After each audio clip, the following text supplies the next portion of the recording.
You're listening to the Plane Talking UK podcast, the UK-based podcast written by a passenger for anyone. And here are your hosts, Carlos Stebbings, Matt Smith and Neville Bounds. Well, hello and welcome to episode number 256 of the Plane Talking UK podcast. I'm Carl Stebbings, and not joining me in the studio this week is Matt Smith, because he's left me. He's just left me, and that's all I'm going to say about it.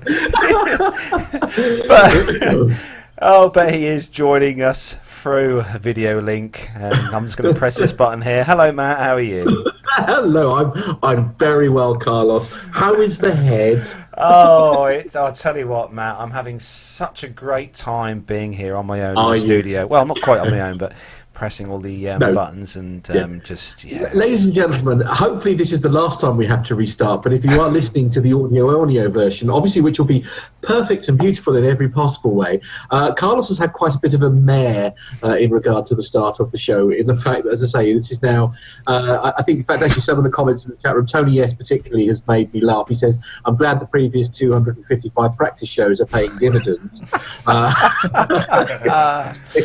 It's all going really well. So, yes, everybody needs to hug Carlos and make him feel quite special today. I've just got a headache. Oh, Jake's giving me a little rub there. Yes, it's good. Well done, everyone. So, welcome to you, Matt, and yes, we'll get to the guests soon. And joining us as well, as always this week, is the other awesome part of the show, the other co-host of the show, and that's Neville Bounds. Hello, Nev.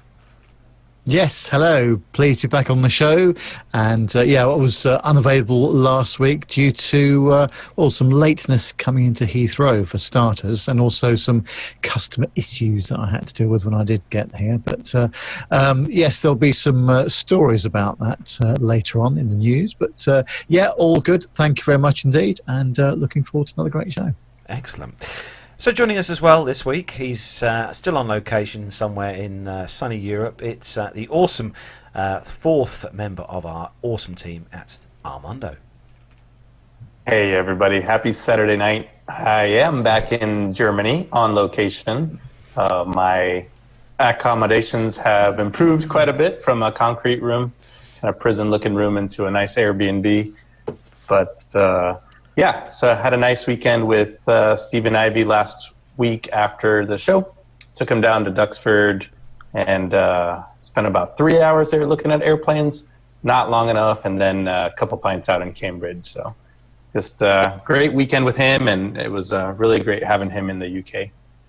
Excellent. Yeah, we enjoyed. I enjoyed my short meet up with Stephen and picking up from the train station, and obviously we had him on the show last week as well, which was great. But I'm glad you had fun at Duxford, and I think at least Stephen, you got to go on the Concorde as well, didn't he? I think he did. Yeah, he got. We just didn't have enough time. You could spend 2 full days. Yeah. Yeah. Carlos, just there you go. Look. Oh God, here we go. Anyway, moving swiftly on.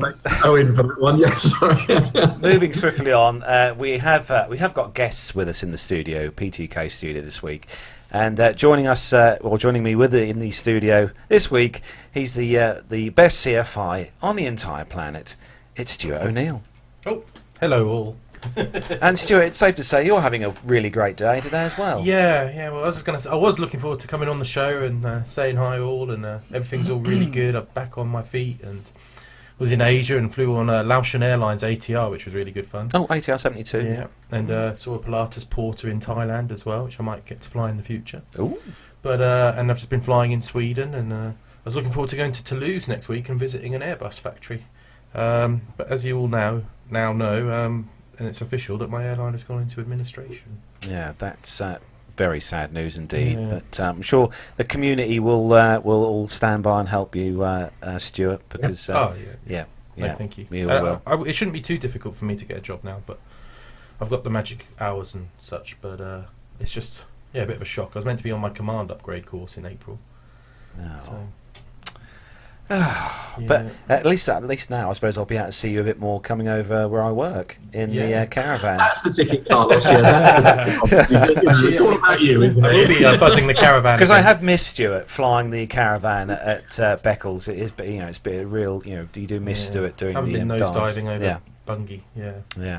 It's all right, I'm back. And so I'm looking for a job, and this young man here is looking for a job as well. Yes, sitting next to Stuart in the studio with me is someone I've been wanting to get on the show for the last 400 years. He's finally made it here, and it's safe to say that he's moved on leaps and bounds. So welcome, Jake Mears. 2 years late, but better late than never. Yeah. Nice to see everybody. Thanks for having me on. I really appreciate it. It's great. Welcome to the chaos, Jake. Yeah, I'm loving every second of it. It's great. I hope I'm not the bad omen, and that is it's going to happen every time I come on. But yeah. No. We're going to have a chat with you later on the show, Jake, anyway, and talk about what you've been doing, hopefully, if we get time. Yeah, we will indeed. Look forward to it. Joining us as well, Matt has got a special guest in his hotel studio with him tonight. And it's another awesome friend of the show and pilot as well. And it's always good to welcome onto the show the beautiful Mila. Hello. Thank you for the kind introduction, Carlos. Really appreciate it. So how's the flying going with you, Mila? All good? Yeah, it's very good. I love it. So yeah, I'm happy. You still enjoying flying the cargo around the skies at night? Absolutely, yes. It's a good job. And also, on that note of teddy bears, a certain teddy bear was purchased today.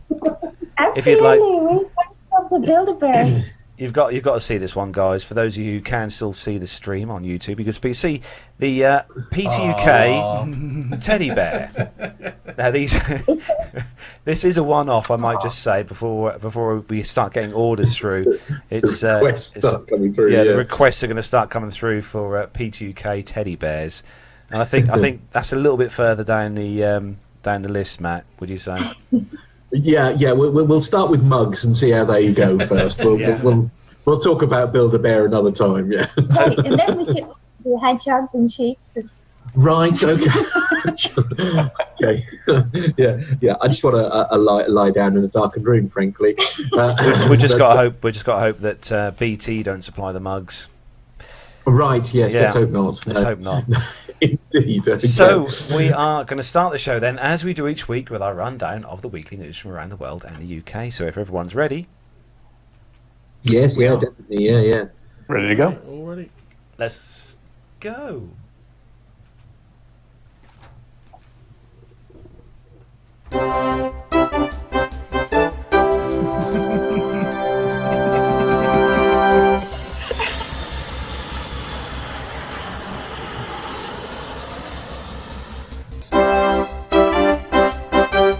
So, kicking off this week's first news story, and this one is on the BBC News.co.uk website, and it's about the aircraft we all know and love, but we've talked about for the last few weeks, and it's the A380, and Airbus are scrapping the Super Jumbo as sales slump. So, European aircraft manufacturer Airbus has pulled the plug on its struggling A380 Super Jumbo, which entered service just 12 years ago. Airbus has said the deliveries of the world's largest passenger aircraft, which cost around $25 billion or £19.4 billion to develop, would be made in 2021. The decision comes after Emirates, the largest A380 customer, cut its orders, and the A380 has faced fierce competition from smaller, more fuel-efficient aircraft, but the A380 has never made a profit. The A380's future had been in doubt for several years as orders dwindled, but in a statement on Thursday this week, Airbus said the painful decision to end production was made after Emirates reduced its latest order. The Dubai-based airline is cutting its overall A380 fleet size from 162 to 123 aircraft. Emirates have said it will take delivery of 14 further A380s over the next 2 years, but has also ordered 70 of Airbus's smaller A330s and A350 models. Emirates has been the staunch supporter of the A380 since its inception, said the airline's chairman Sheikh Ahmed bin Saeed Al Maktoum. While we are disappointed to have given up our order, he said this, and the sad that the program could not be sustained, we accept that this is the reality of the situation, he added. Now, obviously, we've been covering stories on the 380 for a while now, and its kind of demise. Stuart, being an airline pilot, what your view? Why do you think this has sort of failed? Well, every time I've been on the show, there's been articles about the A380. It's a real shame. I really did think it was going to work for the airports like Heathrow, where it was going to be needed. And I can see Nev's got one there on behind him, hasn't he? He has, yeah. Indeed, yeah. So yeah, I guess we all thought it was going to have a niche market, but I thought they were going to keep it trickling along, just slow production. But alas, no. And Boeing have got the last laugh because they're still selling the 747. They are, in the Dash 8, Intercontinental. Jake, any views? Well, do you not think it would have helped if they did do another engine option of it to make it cheaper to run? Why haven't they put a new engine option out there for the aircraft? I don't understand. I don't know how much what did it cost? $25 billion to produce, did it? The program, yeah. Maybe it wasn't efficient to put a different engine on it. I don't know, but I'd have thought that'd have been a good option for them to make them more profitable. But two engines are taking over, aren't they? Yeah, definitely. I think he's got a point there, Nev. I think Airbus missed a trick. Do you think? Yeah, well, I think things have changed. In aviation, it's all about timing, isn't it? So often we find this. And just as the newer generation twin jets of the 787 and A350 with their composite materials came out, and also very, very fuel-efficient engines as well, with ultra-long range and this kind of stuff. And I think perhaps the A380 just did not come at the right time, and it's a big shame because obviously it's a fantastic aircraft, a very high technology machine, but at the end of the day it's all about putting bums on seats and making it a commercial success. So I think that the likelihood is that the A350 and the 787 really are going to take over those roles, because they do so well on very long routes. I mean, don't forget the 787s on the Perth to London route, and Qantas have challenged Boeing and Airbus to do a non-stop Sydney and Melbourne to Heathrow service as well in the next couple of years. So we're not really seeing that done by a 4-engine aircraft, that's for sure. Actually, Andy Wilson in the chat room just said that engines weren't the problem. He says, he said earlier, in 20 years it will probably be needed, just like the 757 is now. Which I suppose, he does have a point, because that gap is still to be filled really with the 757. I think the other thing is it's just had a lot of teething problems as well, hasn't it? So like the airports that it couldn't operate at to start with when they wanted it to operate, and then the operators themselves have had problems filling it or emptying it or loading it in time because it's trying to load up 600 passengers in one go on a plane, then clean up after 600 passengers and reload them.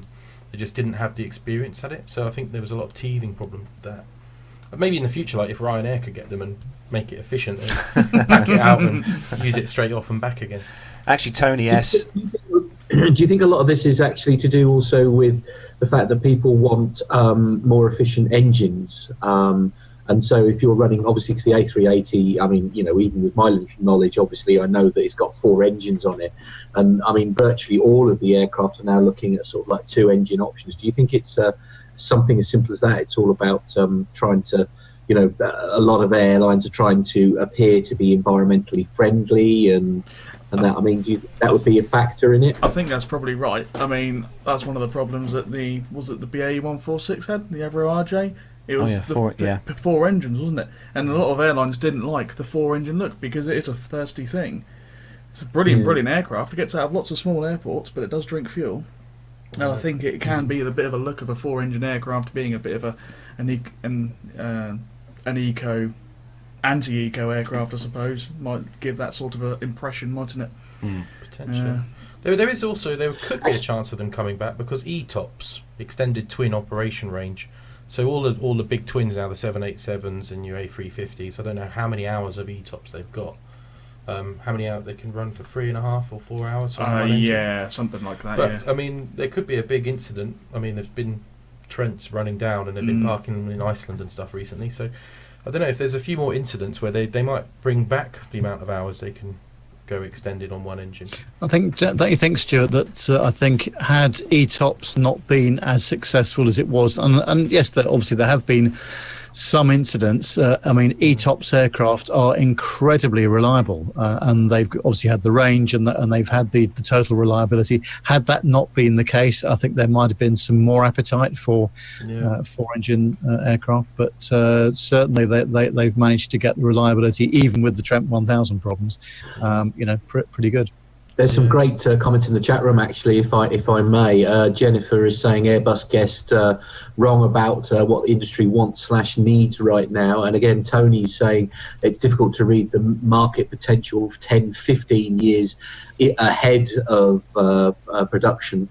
Another good point, actually, he was saying was about a freighter option might have helped prolong its life. I mean, if you think like the 747, I mean, I think one of the reasons why that is such a popular aircraft even now is, I mean, it is the go-to aeroplane when it comes to sort of freight, isn't it? I mean, that's where a lot of people go, isn't it, for large loads, etc. Do you think that's not weird, though, that Airbus never thought, let's do a freighter version? Yeah, I think it was the structural design of it, wasn't it? For the second floor in the middle, so they couldn't put it as a freighter. Wasn't that Yeah, I'm sure. I think so. So moving on to the next story, and Matt, this one is obviously a special story for you, and on the Guardian, because I like to pick the posh papers for you. So we're going to try and make the Ryanair appear posh then, by the sound of it. So this is on the Guardian newspaper, as Carlos is saying, and the headline is Ryanair passengers get double the time to alter bookings for free. So this is definitely good news. Ryanair passengers will now have 48 hours to make changes to bookings for free after the airline announced a series of customer care improvements. Customers currently have a 24-hour grace period to correct any minor errors, for example, a misspelled name, free of charge. But this is being doubled. Ryanair's fees in this area can be hefty. For example, its name change fee is £115 per passenger, rising to £160 if you end up doing it at the airport. Ryanair has also launched a €199/€199. That's interesting. Is sterling really that weak at the moment? But there's no difference. It's an annual frequent flyer program called Ryanair Choice, offering free seats, fast track, and priority boarding. EU 261 is the EU directive that obliges airlines to pay compensation for flight delays of more than 3 hours, and Ryanair has announced a customer care charter whereby it says claims will be processed in 10 days with a new 24-hour support line. It's an interesting story, really, that they're going to go down that's quite exciting, isn't it, to the EU 261 directive to actually sort of come in line, because I think a lot of the other airlines and stuff are more or less doing it in the same time frame, aren't they? They're doing it in about 10 days. Yeah, I've never had to change my name on a booking before. I tend to always double check and make sure I got things right first time. I meant more sort of like they're saying about the EU 261 directive being sort of brought into line. I mean, Nev, have you had any experience with this? Have you had to have any compensation paid? No, I don't think I would do that. I also wouldn't change my name either. But Mrs. Nev, of course, has recently changed her name, of course, to my surname. But we've not bothered to do anything with the passport and the rest of it. We'll just wait till we've come back. Last flight was to Canada to see Liz in July, and we'll do it after that. So. Yeah, that's probably the most common one, isn't it? Wives and surnames. I had the issue with Chan's passport before as well. So it depends which passport you're using, with which name, and then you might change it when you're at the gate. I don't know. I had an issue a couple of months ago where I couldn't check in because the reservation system had added a MR in front of my name. So it was Mr. Armando, and it was registering as MRARMANDO, and it wouldn't let me through the system.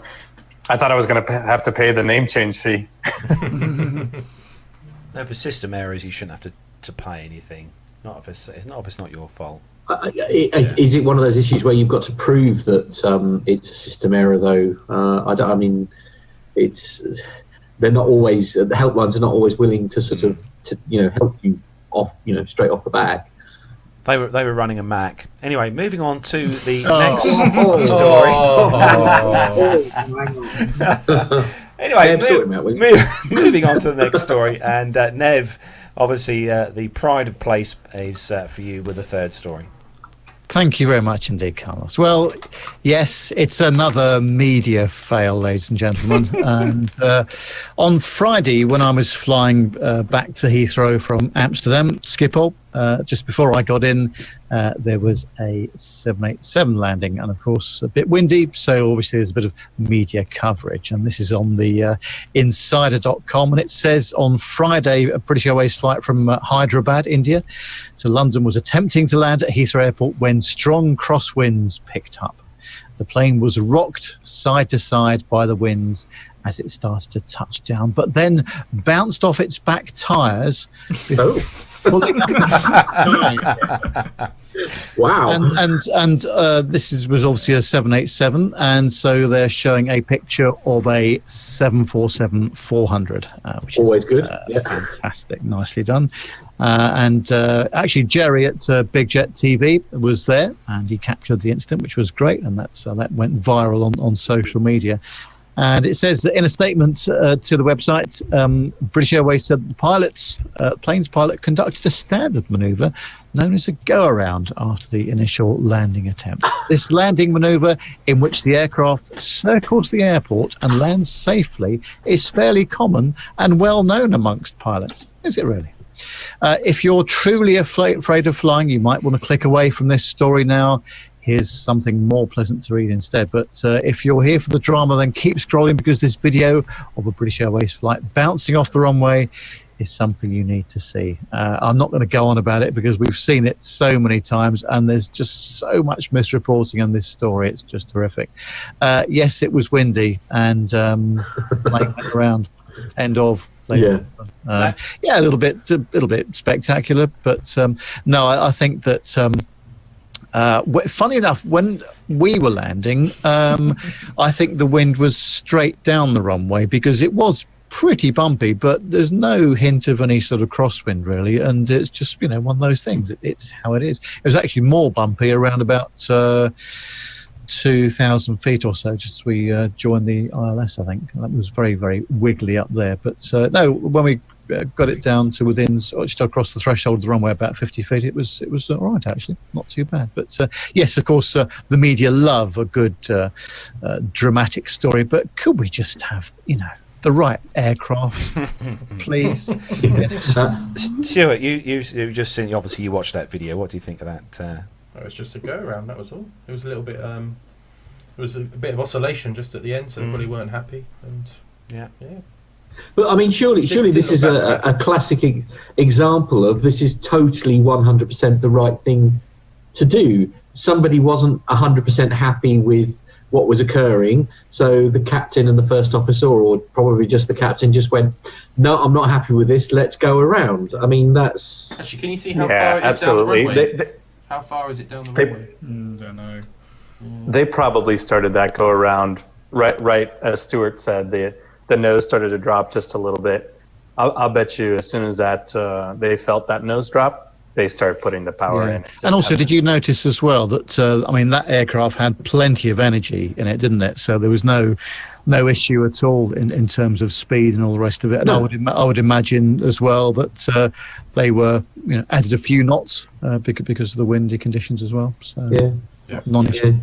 So as per usual, it's a media non-story that is being sensationalised by mainstream media.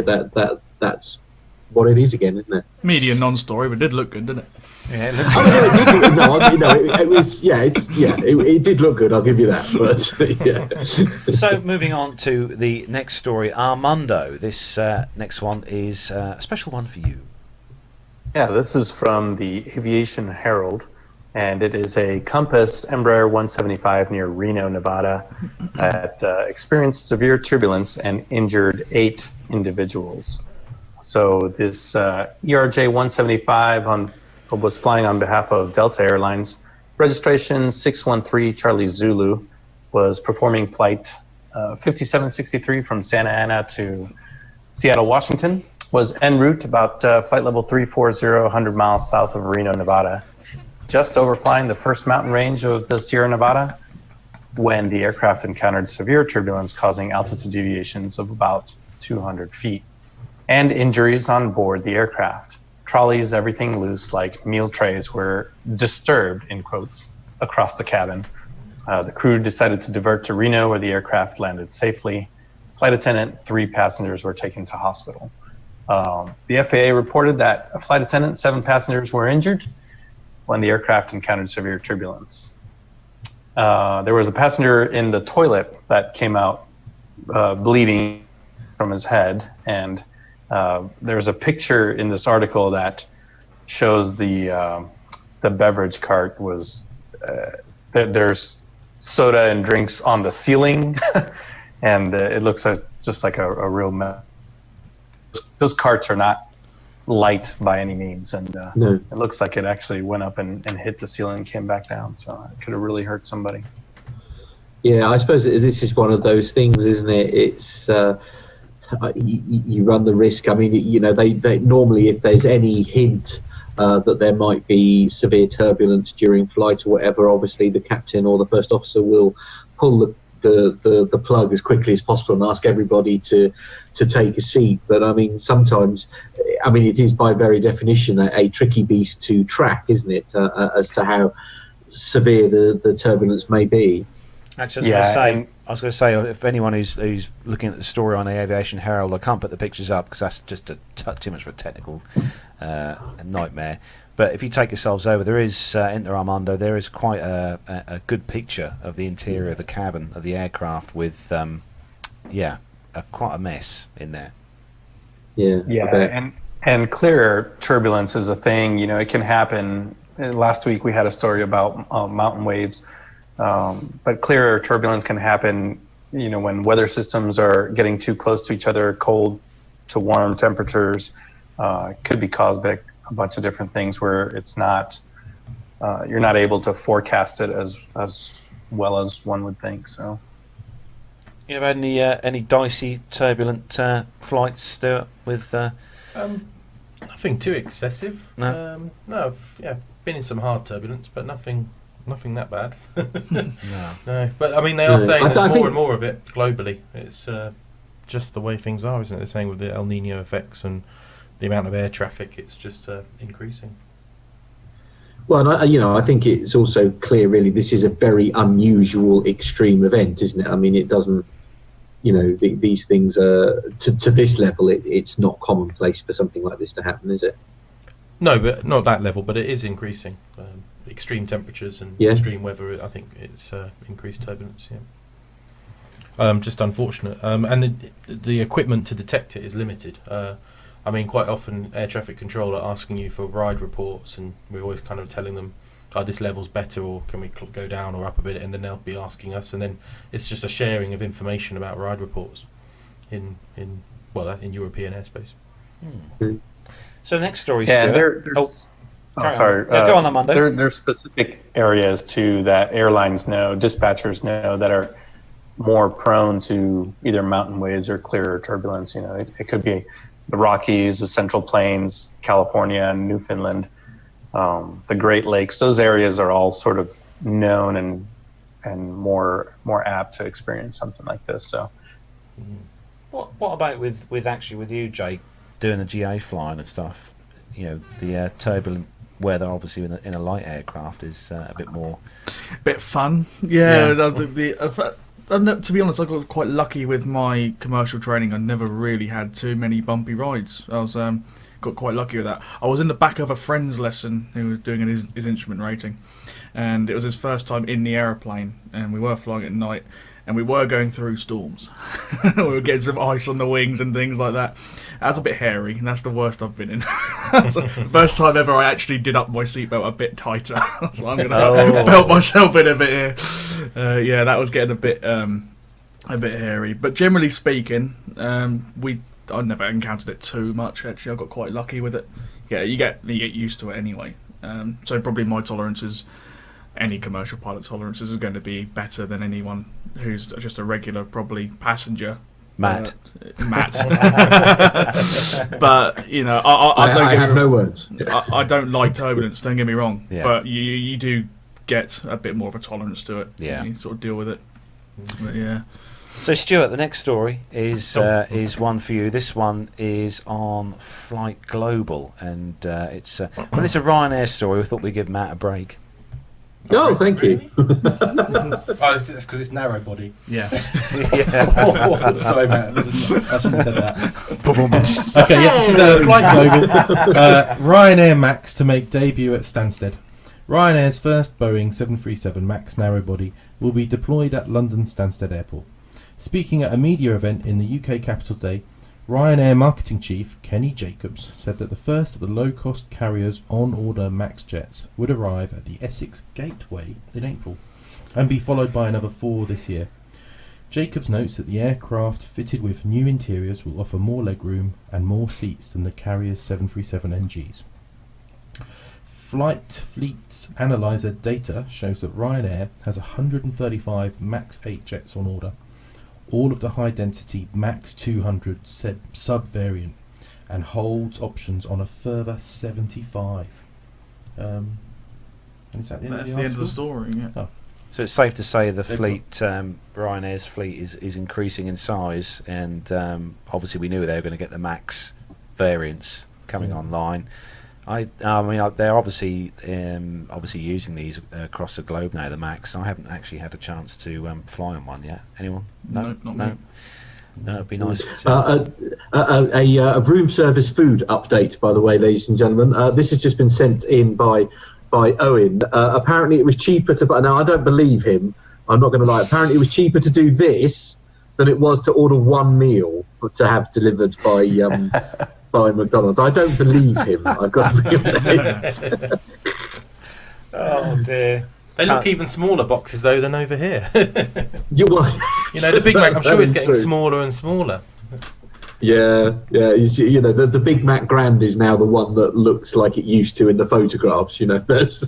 Yeah, exactly. Yeah. That'll be the next breaking story, that Ryanair are going to be offering McDonald's on their flights. Yeah. Right. Yeah. Okay. Anyway, moving swiftly on. So to the next story, and Jake, this one is for you. It's also on the Flight Global website, and it's 2 KLM wide-bodies have been involved in a minor ground collision at Amsterdam Schiphol Airport. During pushback, 2 aircraft have accidentally made contact, Schiphol's operator states in a Twitter posting. It specifies the relevant flight numbers as Kilo Lima 601 and Kilo Lima 623. Flight Global schedules data identifies the respective destinations as Los Angeles and Atlanta, and the originally assigned aircraft as the Boeing 747-400, the registration Papa Hotel Bravo Foxtrot Victor, and a 787-9 Papa Hotel Bravo Hotel Alpha. There was no further effect on scheduled flights, says Schiphol's operator, adding, the cause will be investigated. Flight Fleet's analyzer lists KLM as the manager of the 747, which is owned by a Bermudan entity named Minots Light. The 787, meanwhile, is leased from AirCap. KLM confirms wingtip damage and says both aircraft are grounded for repair. It stresses that the safety of the passengers has not been compromised at any moment, and that rebookings were so that passengers could continue their journey as quickly as possible. A passenger aboard the 747, identified as Lucas van Ostrom, has circulated a photo on social media which appears to show the jet's damaged starboard winglet, and another which indicates that 787's horizontal stabilizer was involved in the collision. And that's the end of the article, but there's some nice pictures showing some damage of both the aircraft, where there used to be a bit of a winglet and there used to be a bit of a horizontal stabilizer. So as people have probably realised, we're having a few technical problems with the show this week. The pictures and in the show notes that both appear on YouTube and on the iTunes or the podcast version, links to all the stories that we feature in this week's show will be available for you to click on and look at there. So do check the show notes for all the websites that we're getting the stories from this week. Now, it's safe to say we haven't had a shunt or a ding or on the news for a little while now. So and this is two big wide-bodied aircraft, really, the 74 and the 78. And I'm surprised it's Schiphol because I've only flown it there once in my life, but it's got a good reputation as far as I've heard for operations. It's absolutely senseless for this to happen, and it's actually one of my pet peeves when I'm sitting there as a passenger and I'm looking out the window and there's ground handlers and there's wing walkers and you can tell that they're just not paying 100% attention. They're kind of looking around, they're not really looking at the wingtips, and they're not realizing that the winglets on these aircraft stick out another 4 feet, 5 feet outwards. This is absolutely unnecessary in my opinion. I mean, that's literally what they're there for. I mean, I think the wingtip would be not too bad, but I think it's the damage to the stabilizer, which I think is going to be the Well, it's all very, very expensive. I actually had we had several incidents in my airline. Maybe that contributed to things. Just before, after I came back online, just before Christmas. What's the matter with my mic? That's it. We need tightening up a little bit. There we go. Just before Christmas, we had a ground handling truck run into our engine and dent the cowling and dent one of the units connected to the bottom of the engine. It was that much of an impact. Yeah, so that grounded our flight. It was interesting because that was the third plane that we were meant to get on that day. The first one we couldn't go on because there was some hydraulic issue on it, and then the second one, there was some paperwork issues with it. So we were then going to the third plane, and the ground handlers drove into the engine. So I'd love to know what the passengers were told on that day. But yeah, so these ground incidents are really quite common, unfortunately. I was going to just say, like you said, it depends on the airport. If we're always going to Brussels Airport, it was 50-50 whether or not the toilet truck would reverse into the side of the plane. And I'd also say that it's really just cutting costs. Now all the airlines, no one really does it in-house, so it's all contracted out, and then all these different agencies. So even when ours was hit by a ground service agent, they were cutting costs and reducing staff, and loads of them were all moving over to another operator from Swissport to DHL. But you see, traditionally airlines had their own people on the ground and they knew how to look after their aircraft. But when you're at like a Brussels airport where they deal with 100 different airlines and 100 different types of aircraft, they're not really that interested. They'll run up, plug your GPU in and run off. They don't really pay attention. That's what I think it's the lack of the airlines not having their own people on the ground. I wouldn't be like that if I worked at an airport. Mind you, to be fair, I'd be paying no attention at all to anything going on. I'll just, be too busy watching planes. Yeah. Well, we all do that. So it's really funny. Even when they're refueling, you're all standing at the plane. You see, there's another big one go by. Everyone watches.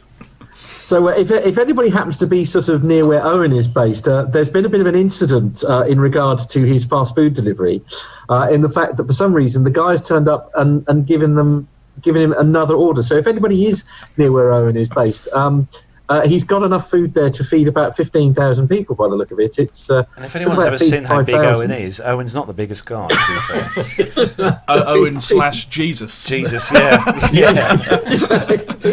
He's developed the ability to magically make Big Macs fall out of the sky. I mean, it's a very useful skill, I'm not going to lie.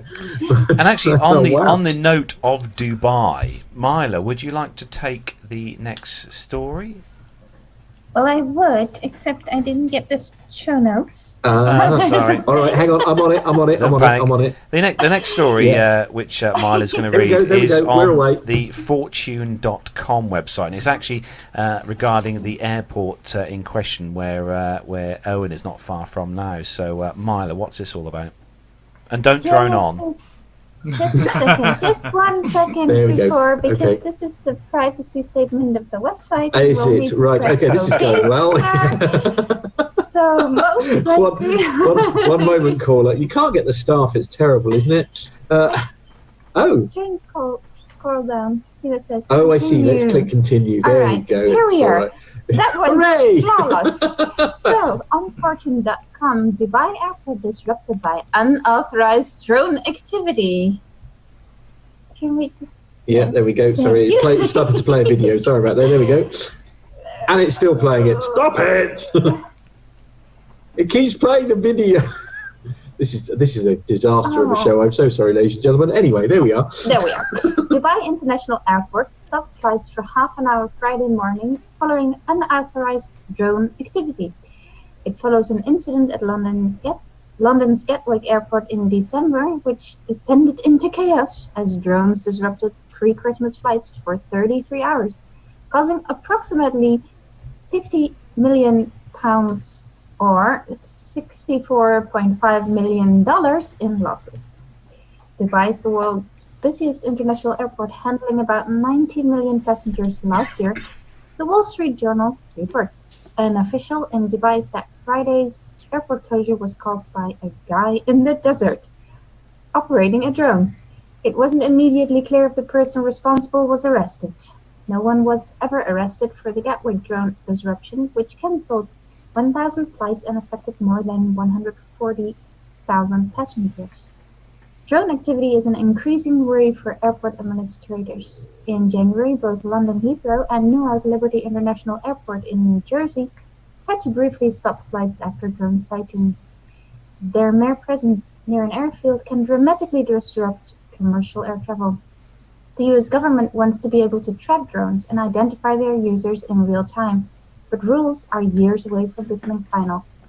Until aviation authorities can figure out how to keep people from flying drones near airports, Gatwick is planning on an airport drone incursion rehearsal, a drone drill to be better prepared for future incidents. Do we think that'll work, though? I mean, realistically, I mean, they're saying in this story here about making being able to track in real time the owners of the drones. I mean, realistically, how on earth is that ever going to be possible? I thought that the posh drones, the DJI Phantoms and stuff. I mean, I haven't got one. Have you got a drone, Jake? No, I haven't got one. No. They're supposed to have a geofencing system on them, so it stops them from being operated in and around any major airport. But obviously, anything is hackable these days. I mean, you can hack anything with the knowledge and stuff like that. But in Dubai, I mean, in Nev, I mean, Dubai, what? I was going to say in Dubai, where everything is is quite, electronics are quite cheap to purchase. I'm surprised there's not been more incidents like this happening in Dubai. Do you think there's any realistic way, Nev, that they can sort of do this, though, make it so that they can... I mean, this whole idea of doing it real time, I just literally cannot think of any...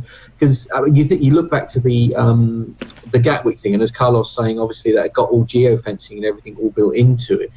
You know, my drone that I've got, if I try and float near an airport, it's literally like it hits a metaphoric fence, if you like. It'll go to a point and then stop. Even at Beccles, it'll stop. You know, you can't fly it into airspace that is as classed as, where planes are. I mean, if they're hacking it and stuff, I mean, can you think of any way that they can get around, they can make it so that they do stop? I think there's always ways of doing things. But the thing that I would say about it is, if you're going to do that, don't do it near Dubai, because the penalties are massive. I would imagine. It's like doing naughty things in Singapore. Just don't do it, because it will go wrong big time. So I think the problem is now that the authorities, I mean, they know what's going on here, and there will be people that flout the law, and they try to do stuff. But as you say, most drones today have got geofencing capability, so you can't fly it outside certain coordinates. So I mean, you go back to the Gatwick issue, obviously, and half of the issue with that is the fact that essentially that drone must have been hacked. So I mean, how do you prevent? I mean, it's like iPhones. You're not supposed to be able to hack those, but you can jailbreak them and put on counterfeit software and things. I mean, presumably that's what's happening with these drones. I can't see how you get around it. I can't see how you can physically stop someone who's that determined to cause, airport chaos. I don't know how you stop it. No, I think what I would say really is that no matter what thing, if it's a bit like breaking into a house, isn't it? If you can have the most secure house going and the most sophisticated alarm system and all the rest of it, and if someone's determined enough to get in, that they'll find a way. I think you can apply that to this sort of thing as well. Absolutely. Or just legislation, like just stop selling them, and you have to have a stringent license before you can buy one. Yeah, I mean, I completely agree with you there, Stuart. Obviously, you're talking perfect sense. The thing is I was lucky enough that I got an amazing drone for Christmas. It's the coolest present I've ever had in my life. I have so much fun flying it. But you see, you're not allowed to have fun. That's what we have the government for. So they will put a license on it. Oh, I see. Right. Okay. Yeah. I hadn't thought that. I'm so sorry. But how about reversing it completely and making designated drone flying areas? That way, anybody who flies outside it is flouting the rules. Yeah. And you do it with the radio aircraft already. Before the drones were there, people would have miniature airplanes that they flew from small model flying club areas. Exactly, yes. So why not do that for drones as well? I think that option is there. I think the problem is it's just being blatant. It's the intelligence of the people operating them, not you, Matt. But the fact is, Joe blocks off the street without a clue about anything aviation related can buy one in Toys R Us for £20 or something and not have the foggiest inkling of where I can and can't operate it. And that's the problem, isn't it? Because you can buy all these expensive drones that have all the technology in them to stop them, say, going into airspace and stuff like that. But the fact of the matter is, if Joe Bloggs wants to go and buy a drone, he can buy one for £500 or £100. Likelihood is probably going to buy the £100 one. Yeah, because and the one that is going to cause infringements of airspace and all the trouble. Yeah. Probably. Yeah. So. And Stuart, did you get affected by the drone activity at Gatwick at all? In any way?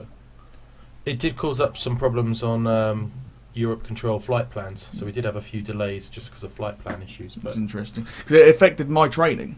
Yeah. I was supposed to be, when Gatwick was shut, a lot of the flights were all diverted into airports around by, one of them being Southend, and Southend was one of the airports where we did a lot of our instrument rating training. We'd go and fly into them, and they actually called me before one of my flights saying we're going to have to cancel your slot because we're going to be too busy of inbound EasyJet aircraft coming from Gatwick. Oh, of course, yeah. So I was one of many flights. Although my instructor did go up before me, before my actual flight, he did say that Southend was just full. It was full to capacity of aircraft. And that's not a big airport either. No, not really. At all. No, I was going to say you get a couple of A320s and a 737 in there, and that's fairly packed. So moving on to the next story on the list, and this one is on the usnews.com, and it's an aircraft that's been doing some drifting on a wet runway, and this is a Lion Air aircraft skidding off runway at an Indonesian airport. So a passenger aircraft slid off a runway outside a city in the Indonesian island of Borneo during heavy rain, the airline said, adding no one was injured. The aircraft was operating a Jakarta Pontianak service with 182 passengers and 7 crew members on board. Lion Air spokesman Danang Mandala Prantaro said in a statement, the Boeing 737-800 aircraft skidded off the runway as it was trying to land at Supadio International Airport, a regional hub airport that serves a small number of international flights. Local media reported the incident led to the closure of the runway, and representatives for Supadio Airport as well as Indonesian air traffic control provider AirNav did not immediately respond to requests for comment. Lion Air, the market leader in Indonesia, suffered the crash of the 737 MAX jet in October last year, and as it says here, according to the Aviation Safety Network, it has had 11 safety incidents since 2002. Prantoro said Lion Air was working to evaluate the plane and that visibility had met landing requirements. Not really a lot else to say. Stuart, any thoughts on that? Actually, I'm really sorry. I'm just getting hundreds of messages on LinkedIn, MSN, and WhatsApp from different airline pilots. I've had like 5 recruiters, so I'm really sorry. Oh, excellent. Oh, that's good. That's good. So I was looking this one up, and it's actually, I counted 16 incidents for Lion Air since 2002, and one of those incidents was actually a 737-400 at the same airport that overran the runway in rain and ended up in the exact same spot. So I have sort of two opposing comments on this one. There's definitely a training issue here, right? So I think, these airlines have to take, especially they're sort of under the spotlight right now. And I think they need to be taking their training seriously. They need to be taking more conservative responses to their flying, and especially in adverse weather conditions. They need to be doing a little bit more flight planning in, hey, if we're not down on the ground by a certain point, as most airline and military pilots do, it's time for a go around. Now, the opposing viewpoint to that is my brother flew in Indonesia for 2 years. He was flying CRJs. He said a lot of those airports don't have the option to go around. Even if it's raining, they're VFR airports. The terrain is incredibly challenging, short runways. And so Indonesia for commercial aviation is extremely challenging. But I think Lion Air needs to do something with their training right now. I mean, obviously, you say that, Armando, obviously, but presumably, Lion Air isn't the only airline, if you like, that's flying in Indonesia. And presumably the other airlines who are flying into these also tricky airports aren't having for want of a better word, the failure rates, perhaps, that Lion Air appear to be having. Well, I think Lion Air has the share of the market right now. Garuda is the flagship carrier in Indonesia, and they've had their share of incidents also. They just, I think about 5 years ago, Garuda revamped their whole way of doing business. They brought in some Western trained pilots. I think it was either 30 or 60 of them, I can't remember, just to come in and mentor their pilots for a couple years. And their safety record improved exponentially. Wow. So I think Lion Air needs to sort of maybe follow their lead. Yeah. So moving on to the next story, and the next one, Matt, is one for you, and this one is on the bbc.co.uk website regarding your favourite airline and another mishap at an airport. Right, okay. So this one, as I say, as Carl said, is on the BBC website, and the headline is Ryanair airplane damaged in Stansted Airport, 177 passengers on board was damaged when it reversed into an airport barrier, a report has found. It was being moved by a tug into a parking area at Stansted Airport on the 30th of April last year to wait for its takeoff slot. Accident investigators said bad weather reduced visibility for ground crew who failed to stop the aircraft before part of its tail hit a blast fence. The plane needed to be repaired, but nobody was injured. A report by Air Accidents Investigation Branch said that a cabin crew member called the flight deck to say she thought the back of the plane had hit something as it was being pushed back from the gate. Engineers were called and found part of the tail had struck a blast fence, a safety device that redirects the powerful blast of jet engines at airports. Damage was found to one of the elevators, which are used to control an aircraft's ascent and rise. The tug driver said heavy rain and the standing water made ground markings difficult to see. The report also found the headset operator who was standing on the tarmac and communicated with the flight deck and the tug driver was still in his training period and had been working alone. Right, that's slightly worrying. There were 170 passengers and 7 crew on board at the time, but none were injured and all were able to leave the plane using the steps as normal. Ryanair operates around 400 flights a day from London Stansted Airport in Essex, which is its UK base. Do you know, I've flown from the Stansted quite a number of times with EasyJet, and this area is pretty big. Yeah, this area this is in is not a small area. I mean, there is a picture on the BBC website that shows you, the actual picture of the incident itself, and this area here is a big area. I'm surprised, with all that room, that the guy who's obviously pushing back the aircraft is not. It mentioned also not great visibility, I think, didn't it? Well, looking at that picture, I think the visibility is not too bad. Yeah. Well, to be fair, this could be later. It was maybe night time and heavy rain. We don't. Was it night or night? I don't know. Don't know. Does it say when it actually happened? It is a big red white wall. Yeah. Yeah, a big red and white blast wall. Yeah. Yeah, it's a bit, yeah. I like the way these Ryanair stories don't come out at the time. They seem to be quite good at keeping it secret, don't they? It was 30th of April last year before these reports come out. Yeah. They're good at. They've got some good PR people who keep the incidents quiet. Yeah. Which is why we all love the Aviation Herald website, because we get to see all the kind of latest news on it, stuff that doesn't kind of make mainstream mainstream stories. So that's good. Yeah. So last story then, Nev, is one for you. It's it's good if you've got a bit of money lying down the back of the sofa. Yes, it's on the Bloomberg website, and it says that Airbus will swell its fleet of Beluga XL wing transporters to 6 aircraft and is beginning to sound out potential buyers for the original version of the bulbous model. The Airbus board has agreed to add an extra Beluga, named for its resemblance to the dome-headed white whale, to the original specification for 5 in order to shuttle more parts around Europe as jetliner build rates increase, Programme Chief Bernard George said in an interview.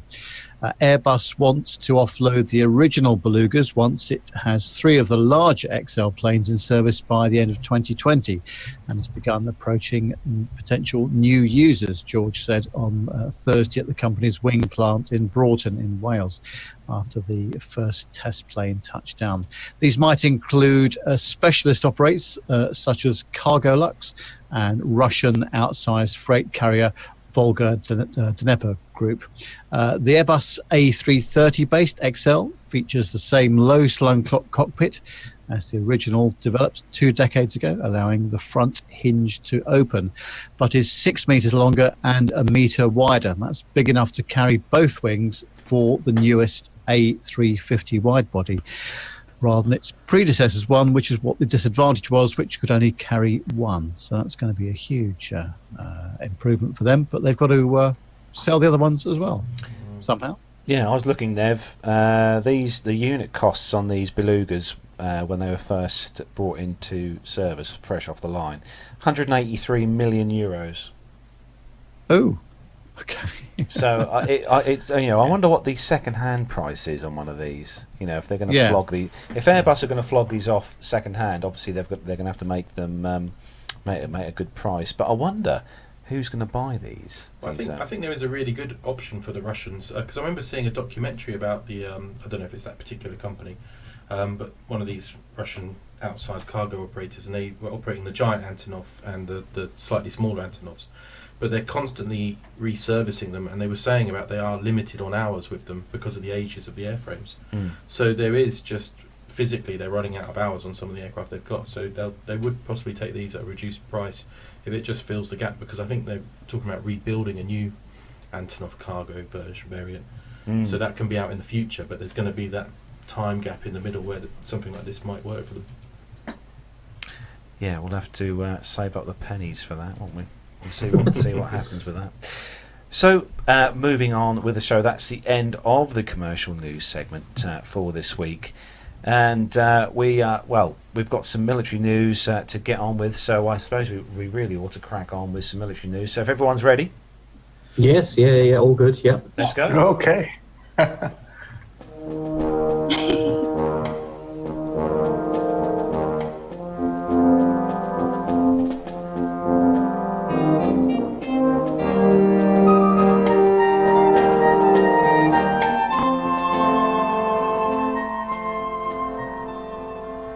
All right. Probably helps if I take my microphone off mute there. All right, so this first story is from thedrive.com, and it is about the B1s and B2s and B21s. One of Jonathan Warner's favourites. Blimey. Yeah, absolutely. So this story goes on to say, if you are a military aviation aficionado, or even interested in military technology, the Air Force's new plan to retire both the swing wing B-1 Bone and the B-2A Spirit earlier than originally planned is probably going to upset to some degree.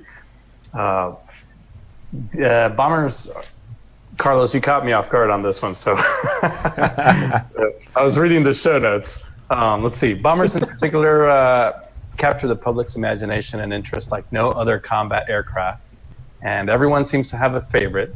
But the harsh reality is that once the new B-21 Raider comes online in the next decade, there won't be room for 4 bombers in the service's portfolio.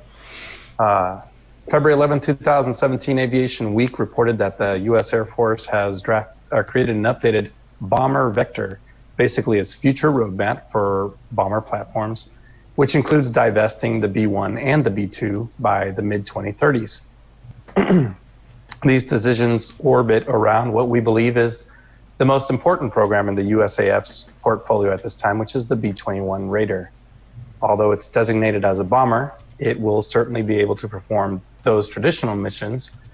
It is a stealthy, high-flying, multi-mission, and highly flexible platform that can reach out over long distances and touch the enemy without relying on nearby tankers' support.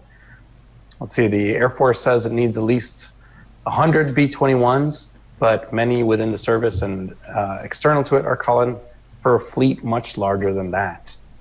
The Air Force looks like it's, or actually under the original plan, the Air Force was going to keep the B-1 until 2040 and the B-52 around the same time frame. But under this new plan, the B-2 is going to be retired first, no later than 2032. And the B-1 was going to be put out to pasture about 2036. So the big winner in this is actually the B-52. It's going to come out of this untouched through the 2050s with a real possibility that the bomber could reach its 100th birthday while still in service. That's crazy. That's a insane number, isn't it? Yeah, it's turned out to be a very capable, flexible asset. This plan opens up funds for the B-52H to get some serious upgrades, most important which are new engines, which will make the jet more reliable and economical, but it will also unlock new payload, range, and airfield performance. So I'm gonna skip ahead a little bit, and it goes on to talk about the maintenance hours. So for a B-1, it takes 74 hours of maintenance for every hour that it flies. The B-2 is at 45 hours of maintenance. Those are probably man hours, not physical hours.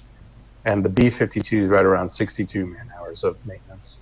But these mission completion rates, so the B-52 is hovering still right around 80% over the last 5 years, with the B-1 around 40% and the B-2 around 35% mission completion rate. So I was just looking on the wonderful Wikipedia, and I didn't realise the B-1 first flew in 1974. That's wow. It's doing well. Introduced into service in 1986, and $283 million will get you one of those at 1998 prices. So $400 million in today's money for one of those. But I know. Yeah, right. So I know that. Go ahead, Carlos. Yeah, I know Jonathan Warner. He sent me a few pictures of some of these a while back now, which he'd taken. I think it was at Fairford, RAF Fairford. And it is awesome to see. These are some pretty nice bits of kit to see. The Vulcan bomber, that is definitely my second favourite bomber. Yeah. But with those retractable wings, that's where the maintenance is. It's like us with the Tornadoes, retracting those as well. It's just too much, isn't it? And the fuel burn, the B-52, because it's quite easy to adjust the engines because they're just wing-mounted pods, so they can change them. They've already changed them like 2-3 times in their versions now, haven't they? That's actually a really good point, and the fact that it doesn't have the variable geometry, you can hang anything off the wing of a B-52, any kind of weapons, without major modifications. So, and then the other part of that is the sheer speed, right? So the B-1 is always being stressed because they're flying it like it's designed to be flown, while the B-52 is just sort of this slow lumbering thing that's not subjected to too much stress. So naturally, any airplane's going to last longer. Yeah. So the next story is on the Popular Mechanics website.com, and this one, the headline: a U-2 spy plane is flying over Northern California pretending to be the Starship Enterprise. Well, I couldn't think of anything better really to try and be like, because go Star Trek Generations. Anyway, the story: one of the US Air Force's secretive planes is pretending to be a vessel from the far, far future, the 23rd century in fact. A U-2 spy plane took off from Northern California this week, broadcasting the aviation code NCC 1701 Alpha, which, as all Star Trek fans will know, is the designation for the USS Enterprise. Kirk's one, to be exact. I was going to say, which variant? Very important. Kirk's one. The Twitter account at Aircraft Spot monitors military aircraft movements, typically through the Automatic Dependent Surveillance Broadcast, ADSB, aircraft tracking systems. Such transmitters are required in all civil aircraft across the United States to help other pilots and controllers ID them. Some US military aircraft are equipped with the system too. ADSB is a boon to plane spotters, allowing hobbyists on the ground to watch the comings and goings of vast numbers of aircraft. Today, the Aircraft Spots account noticed the unusual ADSB signal emanating from an aircraft that had recently taken off from Beale Air Force Base. Beale is notable as being the headquarters of the 9th Reconnaissance Wing and home to U-2 Dragon Lady T-38 Talon and the RQ-4 Global Hawk aircraft, and maybe, just maybe, starships belonging to the United Federation of Planets. The unusual signal was emanating from aircraft 80-1093, a number that signifies the aircraft is a U-2 spy plane, and the flight number was NCC 1701A. In Star Trek canon, NCC, the Enterprise A, was a Constitution-class starship built at the San Francisco Fleet shipyards. Beale Air Force Base is just 2.5 hours northeast of San Francisco in 2286, and it was commanded by James T. Kirk at the end of the movie Star Trek VI, after the events of Star Trek III resulted in the destruction of the original NCC 1701. Although U-2 spy planes are capable of long, nearly Starship-level voyages, this NCC 1701A is sticking close to home, flying a trapezoidal pattern over northern California. After a steep ascent, the aircraft levelled out at 400 knots airspeed at an altitude of 60,000 feet. That's about 20,000 feet higher than commercial airliners. Space technology does not begin until the Kármán line at 330,000 feet, so this is definitely no spaceship, no matter what the designation says. This is not the first time. I've seen stories like this before, where airlines and stuff have altered the code they transmit on the ADSB. But I mean, what an awesome code to transmit for the old Star Trek code. That's a good story, that is, Armando. Well done for that. Hey, we have to have a little bit of fun when we're playing around. Yeah, too right. Yeah, it's a pity he didn't. What he should have done, this guy should have done the outline of the Enterprise. That's what I was wondering. Did he do it for flight radar? And then, he should have done that for flight. Yeah, where they draw the actual aircraft on the screen. That would have been good. Well, it'd make a change from phallic objects, which is what most of them seem to do these days. Oh dear. So moving on, Matt. That's the difference between the Navy and the Air Force. Yeah, exactly. So Matt, no man has gone before. Do you want to take the next story, Matt? Yes, indeed. The Airway1.com. Yeah, indeed. If I may also, actually, somebody who doesn't normally watch the show but is watching, and I don't know if he's worked out how to do the chat room. That may be one technical step too far. But Stuart, you'll know who this is as well. So everybody say very quickly to hello to Geordie. Hello, Geordie. Hello. Hello, Geordie. Hi, Geordie. I know, absolutely. He's watching briefly because he hasn't slept for a very long time and is in need of some kind of way of nodding off, and he felt that the best way to do that was to watch our show, which I think is probably very sensible. So there we are. So yes, this will probably be the only time that he watches the show as well. So that'll be it. Anyway, hello, Geordie. Anyway, on to the story. Airway One is the website, and the headline is Airbus and Dassault announce partnership to develop sixth generation fighter. So the governments of Germany and France have granted the first contract to manufacturers Airbus and Dassault to jointly develop the first. The what? Sorry. Dassault. Dassault. Oh, Yeah, right. yeah. Oh dear. Pronunciations. Say that again, so I get it right. Go on. Dassault. Dassault, okay, Dassault. all right then. So the governments of Germany and France have granted the first contract to manufacturers Airbus and Dassault to jointly develop the first conceptual studies for the Future Combat Air System, the FCAS program that is expected to originate a Friday fighter aircraft generation by 2040. The announcement was made by the French military minister Florence Parly and her German colleague Ursula von der Leyen at a meeting in Paris on Wednesday, the 6th of February. In a statement, the two companies said that the decision represents a milestone to ensure European sovereignty and technological leadership in the military aviation industry in the coming decades. The work, scheduled to last 2 years, will begin on the 20th of February. This new step is the cornerstone to ensure tomorrow's European strategic autonomy. We, Dassault Aviation, will mobilise our competencies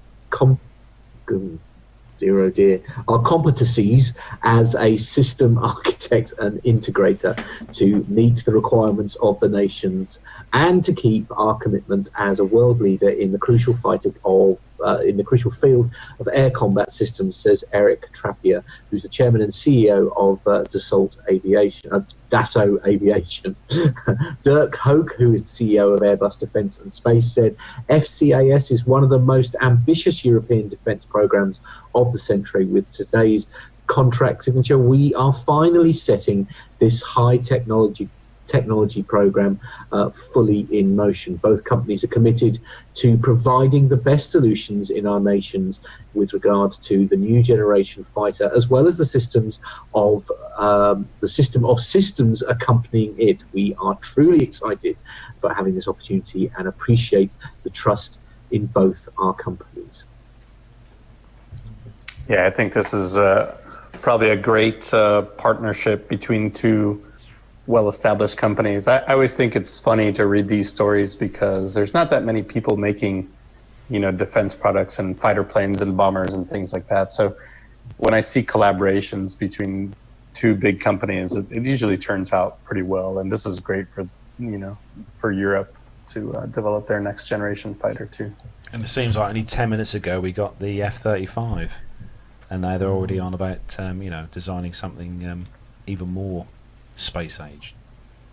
Well, yeah, and I think since this story was published, the Spanish got on board with this program too. You're going to say, Stu? I was just saying it's a constant race, isn't it? It's always, we don't know what the enemy are doing, so we've always got to keep developing. We have no enemies. Oh, no. It's a dangerous world. So moving on to the next or the last story, and Nev, I think this is this last story is awesome. I love stories like this when it's a bit about the discovery of stuff like this. Yeah, it's interesting, isn't it? And it's on the warbirdsnews.com. And they say, today we received incredible news from the late Paul Allen Deep Ocean Research Vessel, the RV Petrel, that the research team aboard had located and documented the long-lost wreck of the World War II aircraft carrier USS Hornet. This breathtaking news comes just under a year after the same organisation located another historic Battle of Midway aircraft carrier, CV2 USS Lexington. And haunting images have been emerging from almost 18,000 feet down in the South Pacific, which show peaceful scenes on the ocean floor, defying the carnage inflicted on the day of her sinking 77 years ago during the Battle of Santa Cruz Islands. Whilst the news is still filtering in, the website thought they would share the official report coming from Paul Allen's website. And they go into some detail here, but excuse me, it says that the ship was sunk during the exceptionally vicious Battle of Santa Cruz Island that started on October the 25th, 1942. Hornet proved an especially determined ship over the next 24 hours, enduring a relentless, coordinated attack by Japanese dive bombers and torpedo planes. Her crew was ultimately forced to abandon ship due to damage and resulting fires. She then defied American efforts to scuttle her with 16 torpedoes and 369 rounds of 5-inch shells. When Japanese forces approached shortly thereafter and fired 4 torpedoes from 2 Japanese destroyers late in the evening, October 26, Hornet finally succumbed and slipped beneath the surface. She lost 111 sailors from her crew of nearly 2,200. Absolutely extraordinary, isn't it, that they've found this? And when you start reading the story like that, you realise the amount of devastation and the amount of military hardware going into this thing. So absolutely incredible. Yeah, so you definitely got to take yourselves over to the warbirdnews.com website. They've got a few pictures of the ship itself, the USS Hornet. One of them is a picture of the ship itself, and there's another great picture of one of the B-25s taking off from the flight deck, which was obviously part of the raid. And actually, there's some pictures. A lovely full working tractor available there. Is that on the? That's on the website. One of their pictures that they've got from underwater. Oh, right. So what website is that on? Jake, what's that one? So it's on the warbirdnews.com website. That article, and at the bottom it's got some pictures of what they actually took of the wreckage itself. It looks in very good nick considering it's been at the bottom of the sea for 60 odd years or something. So it would worth finding a Norfolk farm, that would. Yeah. That is amazing. I used to have a model of the USS Hornet because I was just completely enthralled by the B-25 when I was a kid. So I had a model of the Hornet on my desk when I was in high school, just because I thought it was amazing what they did on that Doolittle raid. So. I'd say what's amazing, there's a map as well with all the other sinking sites. It's just incredible, like all the other ships that were sunk at the time. But they didn't. You say it was quite good. There was only, I say only, but only 100 or so, 111 sailors from the crew of 2,200. So that's quite good odds, surely, for the time. So most of them survived then somehow. Did they swim? Did the Japanese rescue them? I don't know. I don't know. No. It's one of those things that you need to go and watch the National Geographic channel for. There's probably a documentary on this, I expect, somewhere in the realms. So that brings the military news to a close. And before we start to wrap up the show, we obviously have got Jake Mears with us here in the studio this week. And Jake has been he's kind of started off in the PPL seat, and you've kind of progressed on, Jake, over the time to where you are now. So you just want to tell us a bit about where things all started for you, Jake? Yeah, well, I think like so many people's dream when they were a child, when they first started seeing airplanes in the sky and they first got fascinated by it, and then everyone probably remembers their first time when they went on an aeroplane, and mine was no different. Absolutely loved it. When it was the days of being able to go up to a cockpit when I was a 5-year-old or however old I was, probably younger than that. Yeah, and I absolutely loved it. Now, it's funny really, I'm 27 now. I probably started my PPO when I was 24. It took me a little while, probably a good bit of maturity to sort of think, no, I can actually give the whole pilot thing a go. It's I was in my particular class, I've now got my full CPL, MEIR, and I've done my MCC course as well. It on my course there was plenty of 18, 19, 20-year-olds, and I didn't have the maturity at that age to even think about giving this a go. I wouldn't have stuck through it, if you know what I mean. It took a lot of effort, and Stuart, all the pilots know how hard it is. It's a hell of a hard thing to accomplish. I'm very proud that I've been able to do it. I'm not I'm not blessed with intelligence, but it's a hell of a lot of work. But we got there in the end. So yeah, I started my PPL at Beccles, and Stuart next to me. Took me 5-6 hours training, something like that, I should think. And then finished it at other airfields around the Norfolk-Suffolk area. And then I've been doing all my training down at Stapleford Flight Centre, just on the outskirts of London, which I do highly recommend. It's very, very good training facilities they got there. I was very impressed with it. So you've done your dual engine? Done all of that. Yeah. So I've got my did my commercial. I did all my ATPL theory. The 14 exams. It took about 8 months, something like that.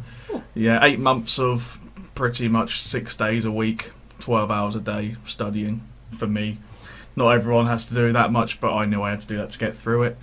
So I completed that. Did some hour building, mainly in a Piper Warrior. All over the UK, quite a lot all over the UK, but went over to Europe as well, flying over, did some flying in Germany and Austria, which was good fun. Recreated the dam busters, flying over the Mahisa Dam. I think I saw that on your Instagram. Which I did enjoy. That was quite special. Did my commercial licence in a Piper Arrow, which is my favourite aeroplane I've flown so far. I love that aeroplane, I think it's great. Probably better aeroplanes out there that do the same job, but for me that's my favourite I've flown so far. Yep, I did my multi-engine rating in a Seneca BA34, and then my instrument rating in a Diamond DA42, which I think is quite common. I think a lot of people do them in the DA42s these days, glass cockpit. Any favourites out of all those? Definitely the Arrow, 100% the Arrow. Yeah, I don't know what it was about the aeroplane. I just liked the DA42 was for me a bit too plastic, and it didn't have all the nice rattles and stuff like that, which I don't know, something mechanical I liked about the Arrow, which seemed quite nice to fly. It was very sturdy, it flew beautifully, I thought. That's definitely the favourite aircraft I've flown to date, definitely. Yeah. And where did you do your MCC course? I also did my MCC course at Stapleford. Oh, okay. They also provide an MCC. I think they've been doing their practical training for a long time, haven't they? Many, many years. The theory they provide, the ATPL theory, they've been doing for probably 5 or 6 years, something along those lines. And the MCC, a bit shorter than that, 3 or 4 years. And I think. JOC? That's the next step? It was actually combined? The latest APS MCC course, which is the latest all singing, all dancing MCC they do, which is a 40-hour simulator course, and there's a JOC included in that. Okay, so you've done... Yeah, MCC, JOC, or the APS as they're just sort of calling it now. Oh, okay. A question from Andy Wilson in the chat room, Jake. How did you find the DA42? It was nice it was quite a nice thing to fly. It was a lot easier to fly than the Seneca. Especially one of the things you do when you're doing your instrument rating and your multi-engine rating, you're flying. You learn to fly on one engine, so you simulate all the engine failures that you're getting. It's the most important thing to train for, really, and to go through the engine failure drills on the DA42 was a hell of a lot easier than the Seneca. There's a lot less to do, put it that way. On the other hand, even though the drills were a lot more simple, the rudder input that you have to put in on the DA42 is, you don't need to go to the gym afterwards, put it that way. It's a hard job on the DA42 compared to the Seneca, which has got a much bigger rudder and bigger surface area. Yeah, it's not as much of an issue for the Seneca. I think the important question I think you've got to ask is, what was Jake like as a student, Stuart? Oh, he was very good and diligent, and he carried on, Carlos. You can't see what I'm doing here, Stuart. Unfortunately, it was just unfortunate at the time at Beccles. It wasn't there was a whole lot of training issues at Beccles, so we had to cease. And so you went to Rougham, did you go? Oh yeah, Skyward flight training at Rougham. I went to finish it. Yeah, I mean, it would have been great to do more flying together, but unfortunately, it was the issues at Beccles. They ceased trading temporarily. So that's right. But yeah, no, it was. Yeah, we had some good fun, didn't we? Yeah. Also went up in the caravan as well one time. I had that experience as well. Yeah, it's awesome. Yeah, that was an experience I'll never forget. Another question from Andy Wilson in the chat room says, "Where to for you next, Jake?" Great question. I am waiting for the CAA to issue my ratings on my license, and I'm applying for all the airlines as we speak. That's where I want to be. That's been the ambition since I was a child, is to be an airline pilot. So I'm applying for the airlines. I've applied for some. I'm going to apply for those I can that take on low hours pilots. How many hours have you got, just off the top of your head? Including the MCC course, I've got 290 now. Something along those lines. That's obviously in simulator time included in that. A lot of the airlines, when you fill out application forms on their websites, you can't apply for them until you've got your license in your hand, because you need to scan it in and prove you've got it. So that's kind of a bit of a bugbear at the moment, is waiting for the CAA to issue things, and so that's where next, applying for any airlines that'll take on low hours pilots. And Tony S has asked, did you consider going abroad for flight training? Probably for about 1 minute. Not very long, to be honest with you. It's cheaper. It's apparently very cheap. Yeah, it is. I've heard I've got no people that have trained in Sweden. I think it's the only thing in Sweden that is cheaper to do is flying. It's a strange one, really.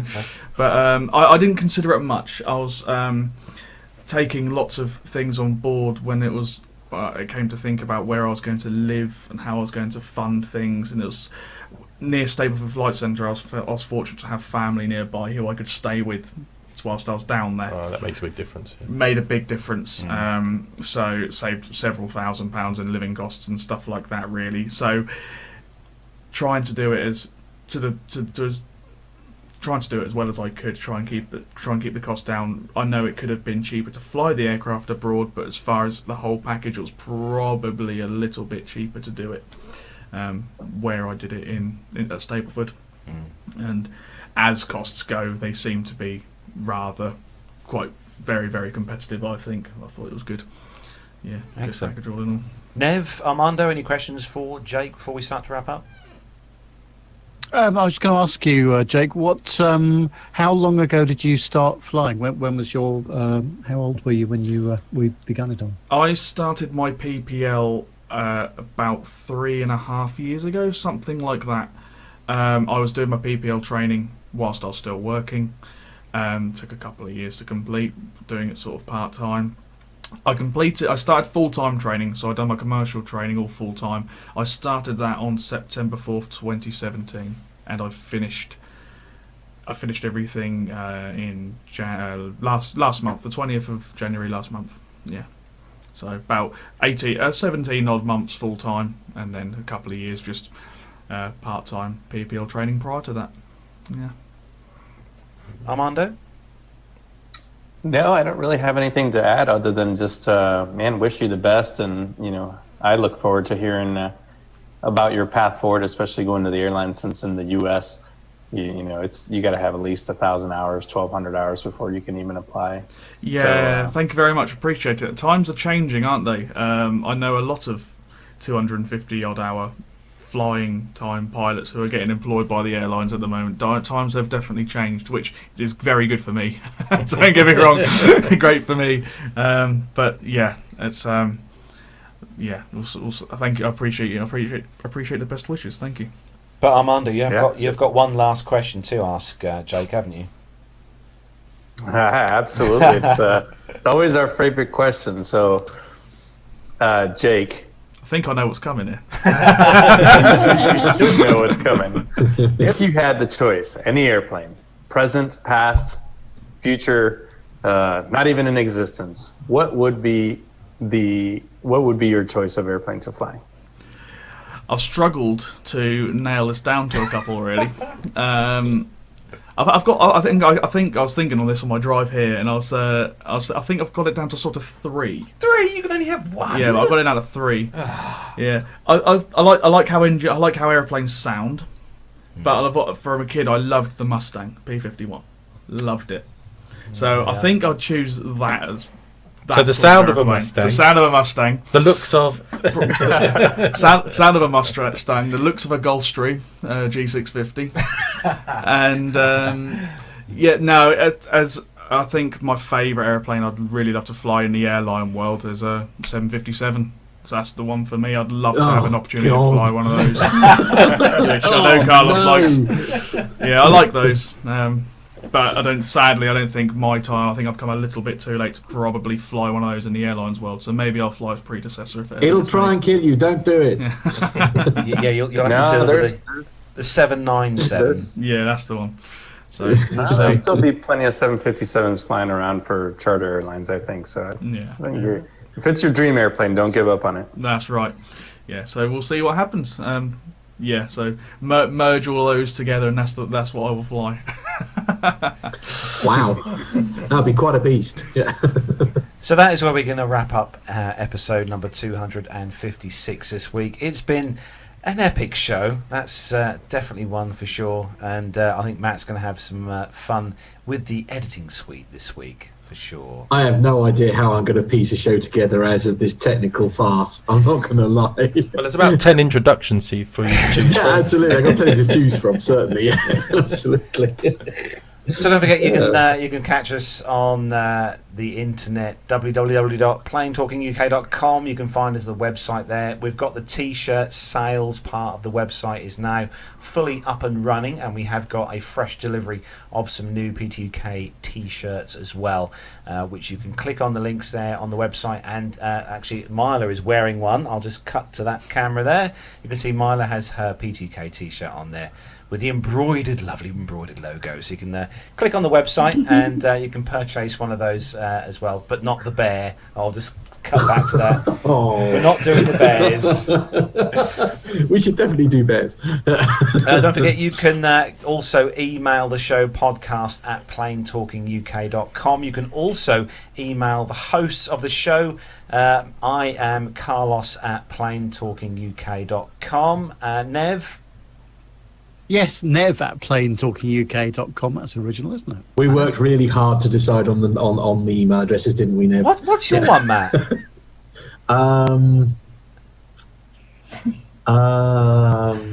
at planetalkinguk.com, and obviously Armando has his very own personal one, which is Armando. It's Armando, that's Armando, and if you can't remember how to spell it, just email Matt at planetalking. Rude. Yeah, and I'm 2 T's, by the way. Anyway, that went well. I'll tell you what, can we all go home now? Yeah, please? I'll tell you what I'm going to do. I'm going to leave it for Nev to end the show this week. So Nev, I'm going to hand things over to you just so I can press all the buttons and stuff. So Nev, take it away. Well, thanks very much indeed, everyone, for listening today. Sorry we've had a few technical issues from time to time, and that's one of those things, unfortunately. But we'd just like to say a very goodbye from everybody who's been on the show today. Bye, everybody. Bye.